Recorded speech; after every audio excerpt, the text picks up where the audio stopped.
Hello students, कैसे हैं आप सब। आज की इस वीडियो में हम करेंगे 5th क्लास की हिंदी का 5th चैप्टर जहाँ चाह वहाँ रह। बच्चों ने पाठ को बहुत इंजॉय किया, बहुत कुछ सीखा इस पाठ से, है ना।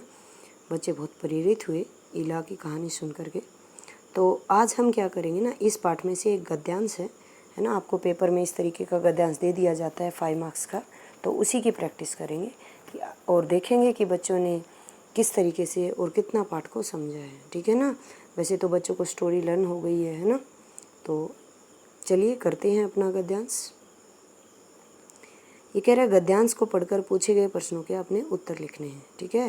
पहले हम क्या करते हैं, जब भी गद्यांश का काम करना होता है या पद्यांश का काम करना होता है तो क्या करते हैं, पहले उस गद्यांश को अच्छे से पढ़ लेते हैं, ठीक है ना। गद्यांश तो बच्चों को पता है ना क्या होता है, किसी भी गद्य का कोई भी अंश, ठीक है। गद्य का अंश यानी कि गद्यांश। गद्य होता है कोई भी कहानी है, कोई लेख है, कोई वार्ता है ना, किसी की जीवनी है, ठीक है। तो उसको हम कह देते हैं गद्य। गद्य यानी कि एक कहानी और उसका एक अंश यानी कि जैसे पैराग्राफ होता है इंग्लिश में, उसको बोलते हैं गद्यांश, ठीक है। और ये तो मैंने आपको समझाया है कि दो तरीके के होते हैं, एक है पठित, एक है अपठित। पठित यानी कि जो पढ़ा गया है, आपने टेक्स्ट बुक में पढ़ लिया, और अपठित यानी कि जो कहीं बाहर से किसी स्टोरी का कोई भी पार्ट दे दिया जाता है। तो ये तो सब बच्चों को पता ही है, हमारा हिंदी का पाठ है तो ये तो पठित गद्यांश हो गया, ठीक है। तो आपको इन चीज़ों के बारे में पता होना चाहिए, ठीक है। ऐसा नहीं है कि आपने गद्यांश पढ़ा और आंसर दे दिए बस काम खत्म, नहीं। ऊपर जो लाइनें लिखी होती हैं उन चीज़ों के मतलब आपको समझ में आ जानी चाहिए, ठीक है।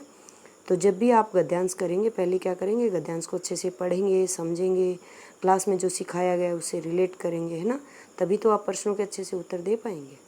तो चलिए पहले पढ़ते हैं हम इस गद्यांश को, गद्यांश को, और फिर हम उसके उत्तर देंगे। कह रहा है इला ने सब अपने पैरों से करना सीखा जो हम हाथों से करते हैं ना। पाठ में पढ़ा है बच्चों ने कि क्या वो था, इला के हाथ काम नहीं करते थे। जो हम हाथ से काम करते हैं वो कैसे करती थी, पैरों से काम करती थी। आगे कह रहा है दाल भात खाना। दाल भात तो बच्चों को पता है, भात यानी कि चावल, ठीक है। दाल चावल जब भी हम खाते हैं तो वो भी अपने किससे खाती थी, पैरों से। दूसरों के बाल बनाना, है ना, जैसे चोटी बनाते हैं बच्चों की, आपकी मम्मी चोटी बनाती है ना जब आप स्कूल में आती हैं लड़कियाँ। फर्श बुहारना, बुहारना होता है झाड़ू लगाना, ठीक है। बुहारी काटते हैं, हम बोलते हैं ना हरियाणा में, बुहारी काट ले।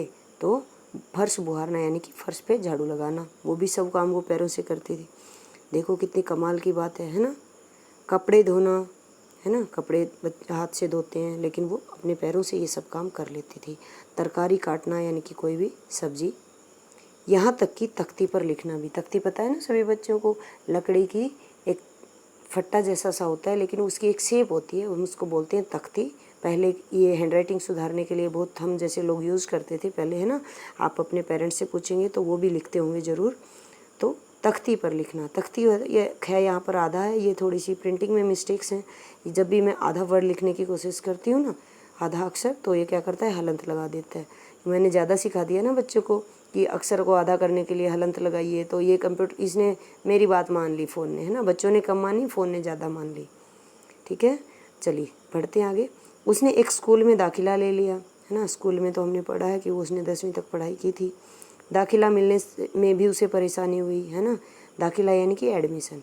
क्या परेशानी हुई थी, कहीं उसकी सुरक्षा को लेकर चिंता थी, है ना। कोई स्कूल वाले सोच रहे थे अरे इसकी तो सेफ्टी का इश्यू हो जाएगा, है ना, इसके लिए तो सारी चीज़ें अलग से चाहिए, कहीं गिर गई चोट लग जाए, तो उसकी सेफ्टी को लेकर के बहुत लोग चिंता करते थे, है ना। जो टीचर थे एडमिशन देने में उसको आनाकानी कर रहे थे।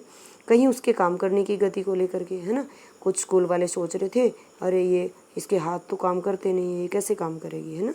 लेकिन आपको पता है फिर बाद में उसने कितना मेहनत किया और वो कितने आगे बढ़ गई। किसी काम को तो वह इतनी फुर्ती से कर जाती कि देखने वाले दंग रह जाते। फुर्ती यानी कि होती है बड़ी तेज़ी के साथ, बड़े हर्ष उल्लास के साथ जब हम स्पीड में काम करते हैं उसको बोलते हैं फुर्ती, ठीक है।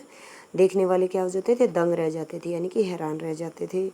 पर किसी किसी काम में थोड़ी बहुत परेशानी तो आती ही थी, है ना। कई बार ऐसा होता है ना, जैसे हाथों का जो काम होता है वो पैरों से करेंगे तो आपको पता है दिक्कत तो आएगी, परेशानी तो आएगी, है ना। जैसे मान लिया टीचर ने एकदम से आप लोगों को बोला चलिए हिंदी की किताब निकालिए, तो आप बच्चे तो फटाफट निकाल लेंगे। लेकिन अगर कोई ऐसा बच्चा हो इला के जैसा, उसको एकदम से फटाक से कुछ काम करना पड़ जाए, पेन नीचे गिर गया उसको उठाना है, बुक निकालनी है ना, कहीं एकदम से नीचे जाना है, तो जो हाथों के काम हैं वो करने में उसको दिक्कत होगी। तो आपको पता है परेशानी तो होगी। वह परेशानियों के आगे घुटने टेकने वाली नहीं थी। घुटने टेकना यानी कि हार मान लेना है ना। जब हार मानते हैं तब क्या करते हैं, घुटने टेक करके ज़मीन पे बैठ जाते हैं ना, अरे मैं तो हार गया है। तो ये एक मुहावरा है हमारा।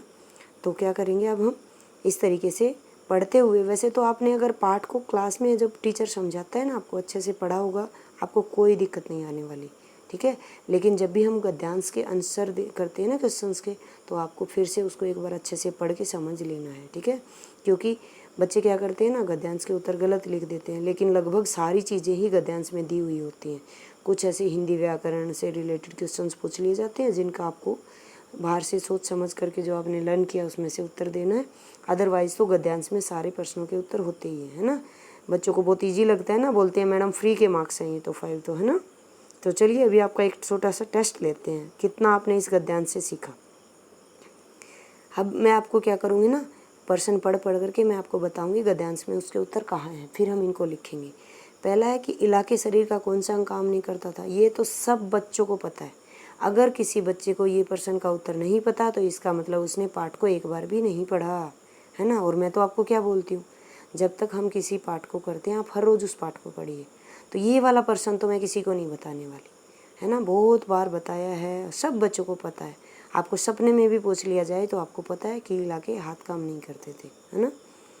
दूसरा प्रश्न है कि इला को स्कूल में दाखिला लेने में परेशानी क्यों हुई थी, है ना। तो देखिए मैं दिखाती हूँ आपको कि गद्यांश में से कहाँ से हमने उनके उत्तर ढूंढने होते हैं। जैसे हमने अभी पढ़ लिया, हमें पता चल गया ये लाइन कहाँ पर है। तो देखिए यहाँ पर देखिए आप कि उसने एक स्कूल में दाखिला ले लिया, दाखिला लेने में भी उसे परेशानी हुई। यहाँ पर हमें ये लाइन मिल गई, इसका मतलब इसी के आसपास हमारा उत्तर भी है। अब देखिए हमारा उत्तर कहाँ पर है, ये रहा कि कहीं तो उसकी सुरक्षा को लेकर चिंता थी और कहीं उसके काम की गति को लेकर, है ना। मिल गया ना हमें अपना उत्तर। अब प्रश्न का उत्तर आपने कैसे लिखना है वो आपके ऊपर डिपेंड करता है। आप कम शब्दों में उसका उत्तर देना चाहते हैं या पूरी अच्छे से सेंटेंस बना करके, पूरा वाक्य अच्छे से बना करके उसका उत्तर देना चाहते हैं। उत्तर तो हमारा ये रहा, तो अब हम इसको यूज़ कर लेंगे, ठीक है। लेकिन मैं आपको ये सिखा रही हूँ कि गद्यांश में उत्तर ढूंढने कैसे हैं, ठीक है। तो ये वाली लाइन में हमारा आंसर है। अभी थोड़ी देर में मैं आपको लिखना भी सिखाऊंगी। हमारा तीसरा प्रश्न है कि घुटने टेकना मुहावरे का अर्थ लिखकर वाक्य में प्रयोग करें। पहले आपको अर्थ लिखना है, यानी कि घुटने टेकना मुहावरे का अर्थ क्या है, ठीक है। फिर आपको एक ऐसा वाक्य लिखना है, यानी कि एक ऐसा सेंटेंस बनाना है जिसमें आपका वो घुटने टेकना या फिर इसका जो अर्थ होगा, हार मान लेना, वो आना चाहिए। कुछ बच्चे कंफ्यूज हो जाते हैं, यहाँ पर हम मुहावरा यूज़ करें या उसका अर्थ यूज़ करें। आप कोई भी यूज़ करेंगे गलत नहीं होगा, ठीक है। बस मैं यही सिखाती हूँ आपको, वाक्य ऐसा बनाइए जिसमें आपकी हिंदी व्याकरण की दृष्टि से जो गलतियाँ ना हो। कोई आपने शब्द गलत लिख दिया, कोई मात्रा गलत लगा दी, वो नहीं करना है ना। और लास्ट में एक पूर्ण विराम तो लगा ही देना है ना। खड़ा डंडा तो लगाते हैं ना सभी बच्चे। अगला है परेशानी शब्द के 2 पर्यायवाची शब्द लिखिए। आप देखिए ये हिंदी व्याकरण का क्वेश्चन है। अब ये अगर आपने टीचर की बात सुनी होगी, इनका प्रैक्टिस किया होगा, पर्यायवाची शब्द वगैरह का जब आपको पाठ पढ़ाया जाता है, काम करवाया जाता है, तो आप लिख पाएंगे, ठीक है ना।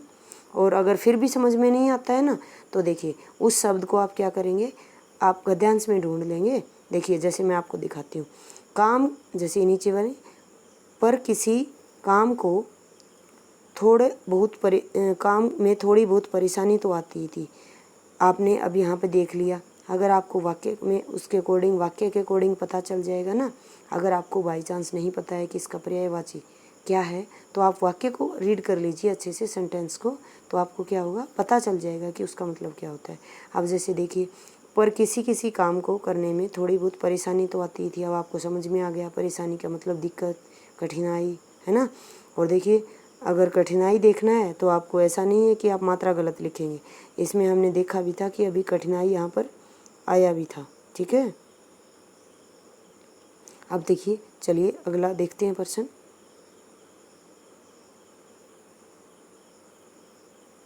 अगला प्रश्न है, इला अपने पैरों से कौन कौन से काम कर लेती थी। और ये तो गद्यांश में दिया ही हुआ है। देखिए मैं आपको दिखा देती हूँ, अभी हमने पढ़ा था, हमें पता है ये कहाँ पर है।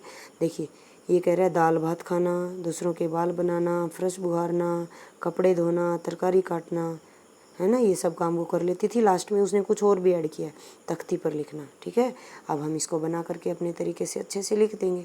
कुछ बच्चे चाहें तो थोड़ा सा सेम का सेम लिख देते हैं, कई क्वेश्चन के आंसर में चल जाता है, लेकिन कई बार दिक्कत हो जाती है, बच्चे सेम का सेम लिखते होते हैं और टीचर नंबर काट लेता है, क्योंकि बच्चा थोड़ा सा भी कट नहीं करता है, प्रश्न के अकॉर्डिंग उत्तर नहीं देता है, जो लिखा है गद्यांश में बस 1 या 2 लाइनें पूरी की पूरी लिख देता है, वो ठीक नहीं है। ठीक है, अभी मैं आपको सिखाती हूँ, देखिए कि कैसे लिखना है। प्रश्न के उत्तर प्रश्न के अकॉर्डिंग ही लिखने होते हैं। जैसे देखिए, इला के शरीर का कौन सा अंग काम नहीं करता था, देखिए इसी में से बनाएंगे हम। इला के शरीर का, ये देखिए यहाँ पर लिखेंगे, इला के शरीर का कह रहा है कौन सा भाग अंग काम नहीं करता था, तो हम लिख देंगे सीधा इला के पैर काम नहीं करते थे। ये तो बहुत आसान है ना। चलिए अगले प्रश्न में से मैं आपको सिखाती हूँ कि प्रश्न में से उत्तर कैसे बनाते हैं। कह रहा है इला को स्कूल में दाखिला लेने में परेशानी क्यों हुई। देखिए सबसे पहले आपको उन वर्ड्स का ध्यान रखना है जो गद्यांश में ही दिए होते हैं और आप बच्चे लिखने में उत्तर में गलत कर देते हैं। जैसे देखिए दाखिला यहाँ पर लिखा हुआ है, फिर भी कई बच्चे उत्तर जब लिखते हैं ना तो उसमें दाखिला ना गद्यांश में देखते हैं ना प्रश्न में देखते हैं और गलत लिख देंगे। अब देखिए हमने पढ़ा कि दाखिला लेने में उसकी सुरक्षा को लेकर चिंता थी और कहीं उसके काम की गति को लेकर।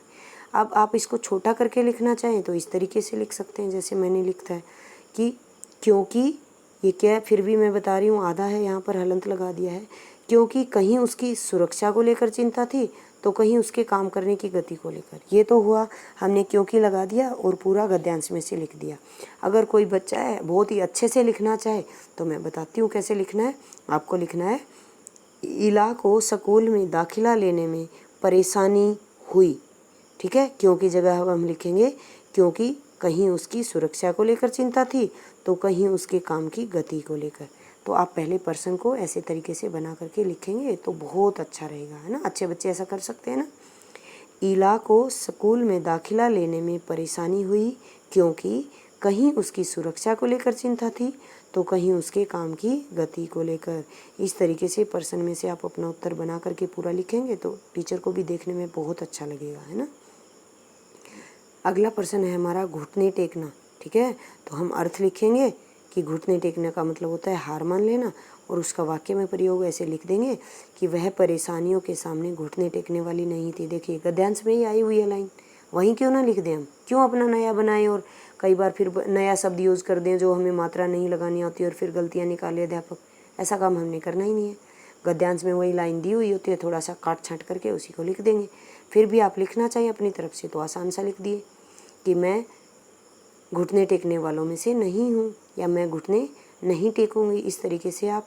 लेकिन मात्रा का ध्यान रखिए, मैं फिर बता रही हूँ, आप वही वाक्य बना करके लिखिए जिसमें आपको मात्रा की गलतियाँ ना हो। ठीक है, अगला हमारा प्रश्न है कि परेशानी शब्द के 2 पर्यायवाची शब्द लिखने होते हैं। पर्यायवाची शब्द होते हैं जो उसके समान अर्थ वाले शब्द होते हैं ना। कई बार एक शब्द की जगह हम दूसरा शब्द यूज जो कर देते हैं उसको बोलते हैं पर्यायवाची शब्द। ठीक है, जिनका समान सा ही अर्थ निकलता है। ठीक है, तो परेशानी का मतलब होता है कठिनाई या फिर दिक्कत। ठीक है ना, मुश्किल जो काम होता है उसको करने में हमें परेशानी होती है, कठिनाई होती है, दिक्कत होती है। ठीक है, तो ये इसके 2 पर्यायवाची शब्द हैं। आप कोई और भी पर्यायवाची शब्द अगर कठिनाई का, इसका परेशानी का आपको आता है तो लिख सकते हैं, वो गलत नहीं होगा। ठीक है, हमारा अगला प्रश्न है इला अपने पैरों से कौन कौन से काम कर लेती थी। तो ये देखिए बहुत बड़ा उत्तर हो जाएगा, तो हम क्यों न वैसा का वैसा लिख दें। हम लिख देंगे जो आया है गद्यांश में, दाल भात खाना, दूसरों के बाल बनाना, फर्श बुहारना, कपड़े धोना, तरकारी काटना, और जो हमारा लास्ट में था ना तख्ती पर लिखना, वो और लगाया और तख्ती पर लिखना। क्योंकि आपको पता है जब बहुत सारी चीज़ें एक जैसी लिखी जाती हैं तो हम क्या करते हैं, कोमा लगाते हैं। ठीक है ना, क्या लगाते हैं, कोमा। ये जो लगता है ये क्या लगता है, कोमा।